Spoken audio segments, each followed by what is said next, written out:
एक केस 1994 में आया था, S R Bommai versus union of India, और दूसरा केस आया था NCT of Delhi versus union of India 2018 में। NCT of Delhi versus union of India 2018 में आया था, और एस आर बोमई केस 1994 में आया था। S R Bommai case versus S R Bommai versus union of India.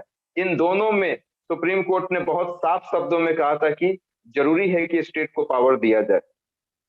लेकिन 2005 का एक उन्होंने वाकया बताया कि 2005 में एक फेमस वकील थे जिनका नाम था फाली एस नरीमन, और उन्होंने ये बोला कि चाहे कितना भी वाइब्रेंट आइडिया हो, चाहे कितना भी इनोवेटिव आइडिया हो, चाहे कितना भी ब्यूटीफुल आइडिया हो, चाहे कितना भी प्रोग्रेसिव आइडिया हो, चाहे कितना भी सिग्निफिकेंट आइडिया हो, चाहे कितना भी वाइटल आइडिया हो, चाहे कितना भी इंपॉर्टेंट आइडिया हो, लेकिन संविधान को चेंज नहीं किया जा सकता है, चाहे आप इन इन सारी चीजों को मद्देनजर रखते हुए भी। और ऐसा इसलिए उन्होंने बताया कि जो हमारा पहले जो स्पिरिट ऑफ परजुएशन है, या स्पिरिट ऑफ टॉलरेंस है, या स्पिरिट ऑफ एकोमोडेशन है, ये अब नहीं हो पाएगा। पहले ऐसी कहानी थी, बहुत पहले जब संविधान को लिखा गया था और देश आजाद हुआ था, उस समय स्पिरिट ऑफ परजुएशन, आपको परजुएशन का मतलब कि परसुएट करना, किसी को कन्विंस करना, तो ये चीजें देखने को मिलती थी। स्पिरिट ऑफ टॉलरेंस भी देखने को मिलता था। टॉलरेंस का मतलब कि हम आपके आइडियाज को नहीं मानते हैं, लेकिन आइडियोलॉजिकल डिफरेंसेस आपके और हमारे बीच में हो सकता है, लेकिन इसका मतलब ये नहीं कि हम आपके जान के दुश्मन बन जाए या आपके दुश्मन बन जाए। आइडियाज डिफरेंट हो सकता है, उससे क्या फर्क पड़ता है। हमारा आइडिया काम करता है, बहुत अच्छी बात है, मुझे खुशी है, लेकिन आपका आइडिया काम करता है तो और भी खुशी है कि हम आपके अंडर में काम करेंगे, इस तरीके की फीलिंग। तो उसी को आइडिया ऑफ टॉलरेंस कहते हैं। आइडिया ऑफ परजुएशन भी बता दिया। और एक और है spirit of tolerance, spirit of accommodation और स्पिरिट ऑफ परजुएंस। तो स्पिरिट ऑफ टॉलरेंस बता दिया मैंने, स्पिरिट ऑफ परसुएशन भी बता दिया। स्पिरिट ऑफ एकोमोडेशन क्या है कि हर चीज को आत्मसात कर लेना। स्पिरिट ऑफ एकोमोडेशन क्या है, ये आगे और अच्छे से क्लियर हो पाएगा। अब राइटर बोलते हैं कि हमारा जो आज के देश में जो कंट्री है, वो स्पिरिट ऑफ परजुएशन की बात नहीं करता है, स्पिरिट ऑफ टॉलरेंस की बात नहीं करता है, स्पिरिट ऑफ एकोमोडेशन की बात नहीं करता है, वो स्पिरिट ऑफ नेपोटिज्म की बात करता है, वो स्पिरिट ऑफ कास्टिज्म की बात करता है, वो स्पिरिट ऑफ करप्शन की बात करता है। तो कहीं ना कहीं नेपोटिज्म, कहीं ना कहीं करप्शन, और कहीं ना कहीं कास्टिज्म इन तीनों की जगह ले लिया है, और इसीलिए संभव नहीं है कि हम अभी अपने संविधान को चेंज कर देंगे। इसके साथ साथ उन्होंने कुछ और भी रीजंस दिए हैं। उन्होंने ये बोला है कि डॉक्टर बी आर अम्बेडकर को ड्राफ्टिंग कमेटी का चेयरमैन बनाया गया था, आप लोगों को भी पता है। लेकिन उस ड्राफ्टिंग कमेटी का चेयरमैन बनाने के पीछे बहुत बड़ी मेहनत थी। कहा जाता है कि डॉक्टर बी आर अम्बेडकर जो थे, वो बंगाल से इलेक्शन कंटेस्ट करते थे और वहां से जीतते थे। लेकिन जब पार्टीशन हुआ तो वहां से इलेक्शन वो हार गए, और इसके बाद नेहरू को ऐसा लगा कि अंबेडकर का इसमें नेशन बिल्डिंग के प्रोसेस में एक बहुत बड़ा कंट्रीब्यूशन हो सकता है, तो उनको बॉम्बे प्रेसिडेंसी से कांग्रेस ने उनको टिकट दिया, और शायद वो कंटेस्ट करके गए, और जब वो गए तो उनको संविधान लिखने का रिस्पॉन्सिबिलिटी दिया गया। हालांकि अंबेडकर साफ साफ ये बात कहते थे कि मुझे शेड्यूल कास्ट के लिए फाइट करना है, शेड्यूल कास्ट के राइट्स के लिए लड़ना है। मेरा मेन ऑब्जेक्टिव ही यही है कि जो दलित लोग हैं, जो पिछड़े लोग हैं, उनको राइट दिलवाना। उसी के लिए वो काम भी करते थे, उसी उसी के लिए अपने आप को नेता भी मानते थे। लेकिन इसके बावजूद उनको ड्राफ्टिंग कमेटी का चेयरमैन बनाया गया।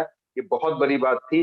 ड्राफ्टिंग कमेटी का चेयरमैन बनाने का मतलब कि सारे लोगों का कंसेंसस रहा होगा, सारे लोगों, मैक्सिमम लोगों का कंसेंट रहा होगा, और तब जाके वो ड्राफ्टिंग कमेटी के चेयरमैन बने। हालांकि वो खुद ये कहते थे कि वो ड्राफ्टिंग कमेटी का तो कोई मतलब ही नहीं था। वो ये कहते थे कि हम जो शेड्यूल कास्ट के लोग हैं उनके लिए फाइट करना चाहते हैं। इसके बाद राइटर बताते हैं कि संविधान को लिखने में टोटल 2 साल 11 महीने और 18 दिन लगे, और बहुत सारे डिबेट हुए, बहुत सारी चीजों को ड्राफ्ट किया गया, फिर से रीड्राफ्ट किया गया, और तब जाके अप्रूवल मिला। और कभी कभी 5 मिनट का कुछ डिले हो जाता था ना, तो उस 5 मिनट को अगले दिन वो लोग मैनेज करते थे। और यदि काम नहीं हो पाता था तो रात तक वो लोग लगे रहते थे, कंप्लीट करने के बाद ही पार्लियामेंट का सेशन बंद होता था। आज के डेट में राइटर लिखते हैं कि आपस में झगड़ा हो जाता है पार्लियामेंट में और कितने दिनों तक वॉकआउट कर जाते हैं और वो बंद ही रहता है। तो ये नहीं संभव है। इसके साथ साथ उन्होंने ये भी बोला कि कॉन्स्टिट्यूएंट असेंबली के जो लोग थे वो कॉलोनियल रूल में काफी एक्टिव थे, मतलब लोगों के दुख और दर्द को समझते थे। आज के डेट में नेशन फर्स्ट, उस समय नेशन फर्स्ट पार्टी सेकंड वाली पॉलिटिक्स थी या पॉलिसी थी, आज के डेट में पार्टी फर्स्ट और नेशन सेकंड वाली निकाल कि किसी भी तरीके से बाई हुक और क्रुक हमको इलेक्शन जीतना है, ऐसी नीयत हो गई है जितने भी पॉलिटिकल पार्टीज हैं। तो इसीलिए संविधान को बदलना काफी मुश्किल है। इसके साथ साथ उन्होंने ये भी बोला कि हमारी कंट्री के का जो संविधान है उसमें लिखा गया है, सोवरेंटी के बारे में लिखा है, सोशलिस्ट के बारे में लिखा है, सेक्युलर के बारे में लिखा है, रिपब्लिक के बारे में लिखा है, डेमोक्रेटिक के बारे में लिखा है। लेकिन आज के डेट में किसी एक चीज पे सारी पार्टी का आइडियोलॉजी नहीं होता है, एक ही नहीं होता है, सब अलग अलग आइडियोलॉजी की बात करते हैं। इसलिए भी हमारे देश का संविधान ऑथर करने, हमारे देश का संविधान बनाने में, दूसरा संविधान बनाने में नहीं पॉसिबल नहीं है, काफी ज्यादा मेहनत लगेगी।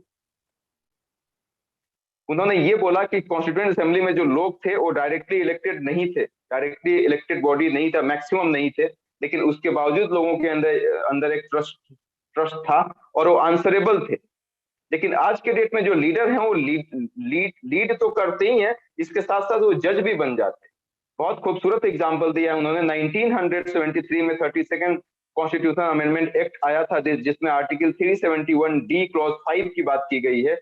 उसमें इन्होंने एक ट्रिब्यूनल बनाया था, आंध्र प्रदेश की बात की जा रही है, और उस ट्रिब्यूनल में ये कहा गया था, मतलब उस ट्रिब्यूनल में ऐसा रूल था, ये जो अभी मैं बता रहा हूँ 32nd constitutional amendment act article 371 D section D clause 5, उसमें यह कहा गया था कि यदि कोई ट्रिब्यूनल बना रहा है, एडमिनिस्ट्रेटिव ट्रिब्यूनल, तो उसमें आंध्र प्रदेश गवर्नमेंट की पार्टी, आंध्र प्रदेश गवर्नमेंट के खिलाफ यदि कोई मामला जाता है, और आंध्र प्रदेश में ही बनाया गया है, दिलचस्प बात है, ध्यान से सुनना, कि आंध्र प्रदेश में कोई ट्रिब्यूनल बनाया जा रहा है और आंध्र प्रदेश गवर्नमेंट के खिलाफ यदि कोई फैसला आता है, मतलब गवर्नमेंट का केस वहां पे पहुंचता है ट्रिब्यूनल में और आंध्र प्रदेश के गवर्नमेंट के खिलाफ वो कोई फैसला देता है, तो आंध्र प्रदेश के गवर्नमेंट को पूरी की पूरी रिस्पॉन्सिबिलिटी है कि उसको रद्द कर दे, उसको खत्म कर दे। और यही किया भी आंध्र प्रदेश ने।